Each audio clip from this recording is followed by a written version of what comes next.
घने जंगल के एक छोर पर बसा था एक सुंदर सा गांव, अजबगढ़। उसी गांव में रहता था योगेश। योगेश बढ़ई का काम करता था।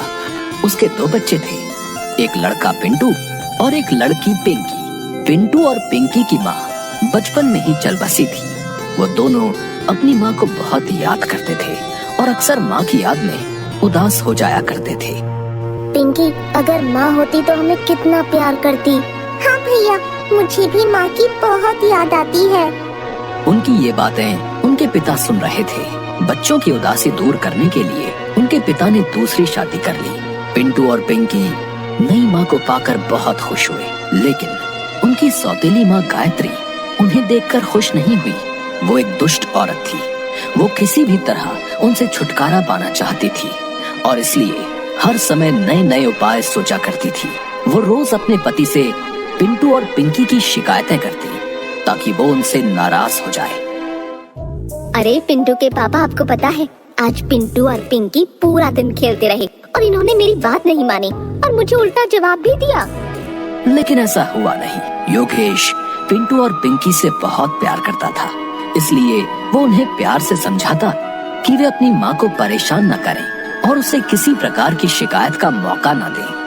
पिंटू और पिंकी भी पिता की बात मान अपनी सौतेली माँ को खुश करने की कोशिश किया करते, लेकिन वो तो किसी भी तरह बस उन दोनों से छुटकारा पाना चाहती थी। एक बार उनके गांव में सूखा पड़ गया। लोग खाने को मोहताज हो गए। इस स्थिति में सौतेली माँ पिंटू और पिंकी से और ज्यादा चिढ़ने लगी। उन्हें खिलाना पिलाना उसे आफत लगने लगा। एक रात वो अपने पति से बोली, गांव में सूखा पड़ा है, खाने के लाले पड़े हैं। ऐसे में हम पिंटू और पिंकी को अपने साथ नहीं रख सकते। हमें उन्हें जंगल में छोड़ाना चाहिए। ये सुनकर पिंटू और पिंकी का पिता उदास हो गया और बोला, वो नन्हे बच्चे, मैं उनके साथ ऐसा कैसे कर सकता हूँ? कुछ तो उन पर दया करो। मैं कुछ नहीं जानती। इस समय हमें अपने बारे में सोचना चाहिए।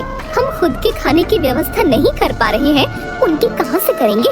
मेरी बात मान लो, हम कल उन दोनों को जंगल में जाकर छोड़ देंगे। सौतेली माँ ने अपना फैसला सुना दिया, जिसे मन मारकर पिंटू और पिंकी के पिता ने मान लिया। इन दोनों की बातें पिंटू ने सुन ली, जो उस समय जाग रहा था। वो तुरंत घर के आंगन में गया और वहाँ कोने में रखे डिब्बे से अपने कुछ कंचे अपने पास रख लिए। अगली सुबह सौतेली माँ उनसे बोली, पिंटू और पिंकी, हम लोग लकड़ियाँ काटने जंगल जा रहे हैं। तुम दोनों भी हमारे साथ चल रहे हो। चलो जल्दी तैयार हो जाओ। पिंटू और पिंकी जंगल जाने के लिए तैयार हो गए। पिंटू ने अपने कंचे अपनी पैंट की जेब में रख लिए। फिर सब जंगल के लिए निकल पड़े। जंगल में एक स्थान पर पहुंचकर सौतेली माँ बोली, पिंटू और पिंकी, तुम लोग यहीं रुको, हम लोग दूसरी जगह से लकड़ियाँ काट कर आते हैं। उनका पिता कुछ नहीं बोला, बस उदास आंखों से उन्हें देखता रहा। फिर उनकी सौतेली माँ के साथ वहाँ से चला गया। पिंटू और पिंकी वहीं उनका इंतजार करने लगे। शाम हो गई, अंधेरा छाने लगा, लेकिन उनके माता पिता नहीं लौटे। पिंकी डर के मारे रोने लगी। तब पिंटू उसे दिलासा देता हुआ बोला, पिंकी, डरो मत, मैं तुम्हें घर ले जाऊंगा। उसके बाद वो अपने द्वारा रास्ते में डाले गए कंचों को देखता हुआ पिंकी के साथ घर चला आया। जब उनके पिता ने दोनों को देखा तो दौड़कर उनके पास गया और उन्हें गले लगा लिया। उसे अपने किए पर बहुत पछतावा हो रहा था। वो बोला, मेरे बच्चों, मुझे माफ कर दो, मुझसे बहुत बड़ी गलती हो गई। आइंदा से मैं तुम लोगों को कभी खुद से दूर नहीं करूंगा। पिंटू और पिंकी को वापस घर आया देख सौतेली माँ नाराज हो गई। वो दूसरे मौके का इंतजार करने लगी। कुछ दिनों बाद जब उसका पति किसी काम से शहर गया तो वो पिंटू और पिंकी के पास जाकर बोली, चलो आज लकड़ियाँ काटने जंगल चलते हैं। पिंटू अपनी माँ की चाल समझ गया, लेकिन उस समय उसे कंचे उठाने का मौका नहीं मिल पाया। वो भागकर रसोई घर गया और वहाँ से चावल के दाने अपनी जेब में डाल लिए। इस बार सौतेली माँ उन्हें दूसरे रास्ते से जंगल ले गई। पिंटू इस बार चावल के कुछ दाने रास्ते में डालता गया। जंगल पहुँचने के बाद सौतेली माँ उन्हें पेड़ के नीचे बैठा कर बोली, तुम दोनों यहाँ बैठकर मेरा इंतजार करो, मैं दूसरी तरफ से लकड़ियाँ काट कर आती हूँ। पिंटू और पिंकी वहीं बैठकर सौतेली माँ का इंतजार करने लगे। शाम हो गई और फिर रात। लेकिन सौतेली माँ नहीं आई। पिंकी डर के मारे रोने लगी और कहने लगी, पिंटू, अब क्या होगा? हम घर कैसे जाएंगे? जंगल में तो हमें जंगली जानवर मारकर खा जाएंगे। पिंकी, हमें सुबह तक जंगल में ही रुकना पड़ेगा। मैंने घर से यहाँ तक के रास्ते में चावल के दाने डाले हैं, लेकिन अंधेरे में हम उन्हें नहीं देख पाएंगे। सुबह होने पर हम उन्हें देखकर घर पहुँच जाएंगे। डरते डरते दोनों ने जंगल में ही पूरी रात बिताई। सुबह होने पर वे घर के लिए निकले, लेकिन पिंटू ने जो चावल के दाने रास्ते में डाले थे वे चिड़िया और गिलहरी खा गई थी। इस कारण दोनों जंगल में भटक गए। भटकते भटकते वो एक स्थान पर पहुँचे जहाँ उन्हें एक खूबसूरत चॉकलेट घर दिखाई पड़ा। वो घर ब्रेड, केक, चॉकलेट और मिठाइयों से बना हुआ था। उसमें ढेर सारी कैंडी और चॉकलेट, टॉफी भी लगी हुई थी। दोनों की भूख जाग गई। दोनों उस घर के पास गए और चॉकलेट, केक वगैरह वगैरह खाने लगे। तभी एक बूढ़ी औरत वहाँ आई। उसे देखकर पिंटू और पिंकी डर गए। डरो नहीं बच्चों, ये मेरा घर है और मैंने इसे तुम जैसे बच्चों के लिए ही बनाया है।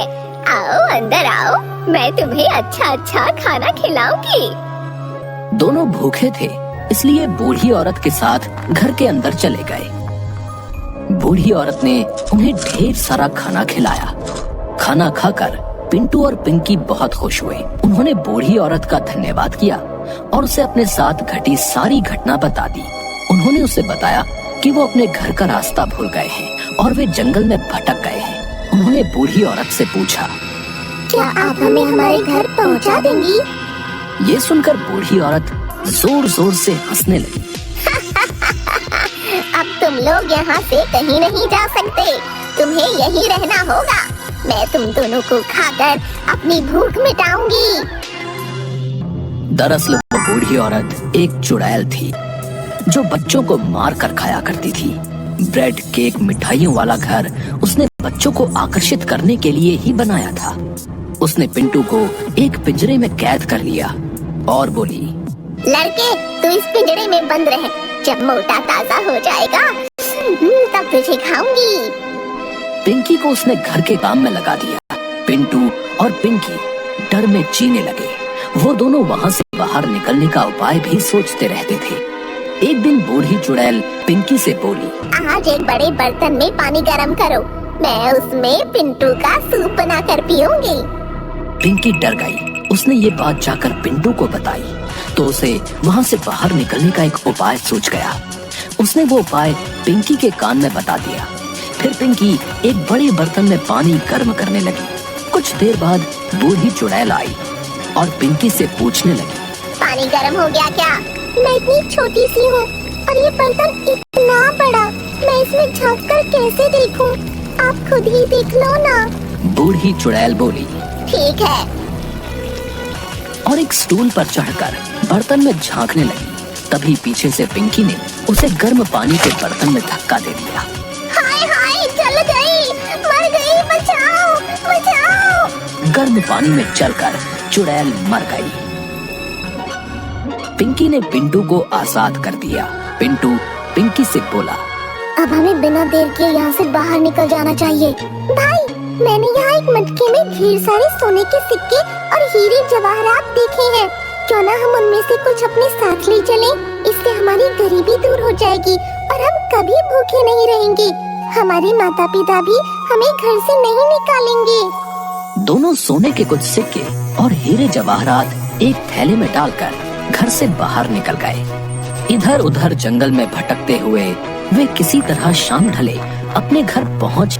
वहाँ उन्होंने देखा कि उनका पिता घर के बाहर उदास बैठा हुआ है। वे जब पिता के पास पहुँचे तो उन्हें देखकर पिता रो पड़ा और उन्हें गले लगाते हुए बोला, मुझे माफ कर दो। मेरी वजह से तुम्हें इतनी परेशानी हुई। अब तुम्हें कोई परेशानी नहीं होगी। मैंने तुम्हारी सौतेली माँ को घर से निकाल दिया है। पिंटू और पिंकी ने अपने साथ घटी घटना पिता को बताई और उसे सोने के सिक्कों और हीरे जवाहरातों की थैली दी। उससे उनकी गरीबी दूर हो गई और वो खुशी खुशी रहने लगे।